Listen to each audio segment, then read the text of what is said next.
আরেকটা মূল বিষয় যে আজকে আমরা যে ব্যায়াম এখানে শুরু করছি, যে লাইফস্টাইলে আমরা আছি, এটা শুধু আমাদের জন্য না, এটা পুরো পৃথিবীর জন্য। আজকে পৃথিবীর মানুষ, বিশেষ করে আমাদের বাংলাদেশের মানুষ, খাদ্য এবং নিজের পরিশ্রম এটা থেকে একেবারে উদাসীন। আমি গতকালকেও বলছি যে আমি যে বয়ান করি, ইমান সুষ্ঠু এবং সুষ্ঠু আমলের মাধ্যমে যে আমরা ঠিক রাখবো, অর্থাৎ আমার সহি ইমান সহি আমলের দ্বারা ঠিক রাখতে হবে। শ্রোতারা শুনে কি কয়, এতগুলো মানা সম্ভব? আচ্ছা, এখন আমরা বলতেছি যে আমাদের এই জীবনটাকে সুস্থ রাখতে হবে। এই জীবনটাকে কি রাখতে হবে? এক নম্বরে পরিশ্রমের মাধ্যমে, দুই নম্বরে খাদ্য অভ্যাস পরিবর্তনের মাধ্যমে। এইটা বললেও যে আপনারা বলেন এই সব মানা সম্ভব, তাহলে বেঈমান হইয়া অসুস্থ অবস্থায় কবরে যাওয়া এটা বড় সমস্যার কথা। এই জন্য জেকে লাইফস্টাইলের প্রতিষ্ঠাতা আমাদের জাহাঙ্গীর কবির স্যার, উনি এই জাতিকে এবং বিশ্ববাসীকে মুক্ত করার জন্য, ডায়াবেটিস মুক্ত জীবন যেন হয়, হাই প্রেশার মুক্ত জীবন যেন হয়, এবং আমাদের মা বোনরা হয়তো ওনারা জানেন না, অনেক মা বোনরা মনের আনন্দে সিজার করে, কিন্তু এই সিজার করতে গেলে যে একটা মহিলার জীবন একেবারে চিরতরে ধ্বংস হয়ে গেল, এটা আজকে আমাদের মহিলারা বুঝতেই চান না। এই জন্য এই সিজার মুক্ত, ডায়াবেটিস মুক্ত, হাই প্রেশার মুক্ত, এরকমভাবে পেটের যত সমস্যা আছে, এই যাবতীয় সমস্যা থেকে আমরা বেঁচে থাকার জন্য যে ব্যবস্থাপনা আমরা পেয়েছি, আলহামদুলিল্লাহ, এটা আল্লাহ তাআলার দরকারে লাখো কোটি শুকর যে আল্লাহ তাআলা আমাদেরকে ব্যবস্থা গ্রহণ করার তৌফিক দান করছেন। এটা শুধু আমাদের জন্য না, আমাদের দেশ এবং জাতির সকলের জন্য এবং পৃথিবীবাসীর জন্য। আর সবচেয়ে বড় সুসংবাদ হলো যে জেকে লাইফস্টাইলের প্রধান আমাদের জাহাঙ্গীর স্যার, উনি কোথাও যান না, কিন্তু আমরা মোটামুটি একটু মনের যে একটা আবেগ ওনার কাছে প্রকাশ করার পরে উনি বলছেন যে আমি মুক্তার কাছে যাব। তা আমরা পরামর্শক্রমে মোটামুটি একটা তারিখ নির্ধারণ হয়েছে 25শে অক্টোবর, কিন্তু উনি যে আসবেন, উনি আসলে আমরা হয়তো স্টেডিয়ামে হোক বা যে কোনো জায়গায় হোক আমরা একটা ব্যবস্থাপনা করব। আর উনি আসলে ওনাকে এক নজর দেখার জন্য হাজার হাজার মানুষ ইনশাল্লাহ আসবে। তাই ওনাদের জন্য একটা ব্যবস্থাপনা, বসার একটা ব্যবস্থাপনা, বা ওনার দুইটা কথা যে আমরা শুনবো, কারণ ওনার কথা শুরু হতে 2-4 ঘন্টায় শেষ হবে না। তো এই কথাগুলো যে আমরা একটু সুষ্ঠুভাবে, শান্তভাবে বসার একটা পরিবেশ করে করতে পারি, এই ব্যবস্থাপনা এবং একটা আপ্যায়নের ব্যবস্থাপনা আছে।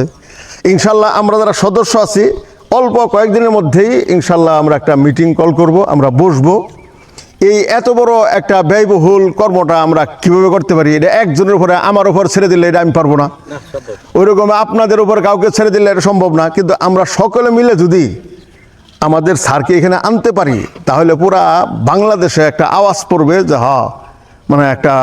আমরা যে জিনিসটা চাচ্ছি এটা অতি সহজে, এটা যেরকম বড় ধরনের যারা একজন বক্তা থাকে, সে যদি একটা এলাকায় যায় তাহলে তার একটা প্রভাব পড়ে।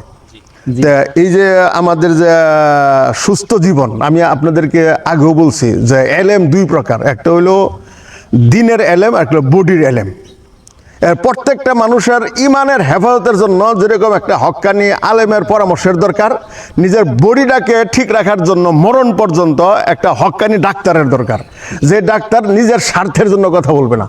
এখন বর্তমানে ডাক্তার সবরা চেষ্টা করতেছেন, তাদের দোষ আমরা বলি না, কিন্তু বিভিন্ন কোম্পানির কারণে অথবা ক্লিনিকের মালিকদের চাপে পড়া ওনারা 10 দিনের বাচ্চাদেরকেও 8টা থেকে 9টা ঔষধ লেখে তার পেটের সমস্যার জন্য, যার মধ্যে 4টা থাকে অ্যান্টিবায়োটিক। তাহলে 10 দিনের বাচ্চাকে যদি 8টা ঔষধ দেওয়া হয়, এই জায়গায় যদি আধা চামচ করে তাকে খাওয়ানো হয়, তাহলে 4 চামচ বা 5টা চামচ হচ্ছে। তাহলে এই বাচ্চার পাকস্থলীকে কি গ্রহণ করবে? কিন্তু উনি তো সিনিয়র একজন কনসালটেন্ট, এরকম না যে একটা সাধারণ একজন গ্রাম্য চিকিৎসক, এরকম তো না।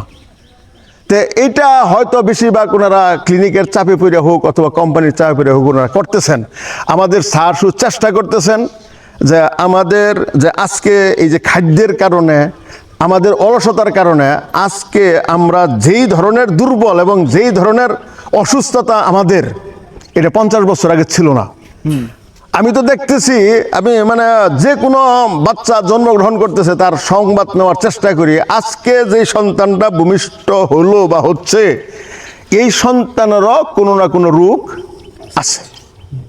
আর আমি নিজে এই 63 বছর বয়সে আমি 2000 সনে তো মোটামুটি অসুস্থ ছিলাম, কিন্তু তেমন একটা করি নাই। কিন্তু 2008-এ আইসা লুসেকটিল ট্যাবলেট চিনলাম। 2008-এ সুটকি, অতিরিক্ত সুটকি খাওয়ার কারণে এই সর্বপ্রথম লুসেকটিল চিনলাম 2008-এ আইসা।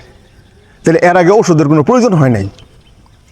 কিন্তু আজকে জন্মের পর থেকে যে বাচ্চার ওষুধের দরকার হচ্ছে, একটা বাচ্চা যে 10 দিনের একটা বাচ্চা যদি আজকে 8টা ওষুধ খায়, তাহলে 10 বছর পরে এ তো 24টা বোতল লাগবে, মেডিসিন লাগবে একসাথে। তার বিশাল সমস্যা।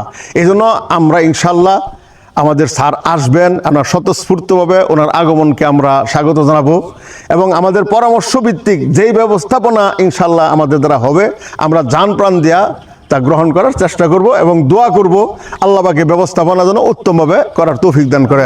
আসসালামু আলাইকুম ওয়া রাহমাতুল্লাহি ওয়া বারাকাতুহু।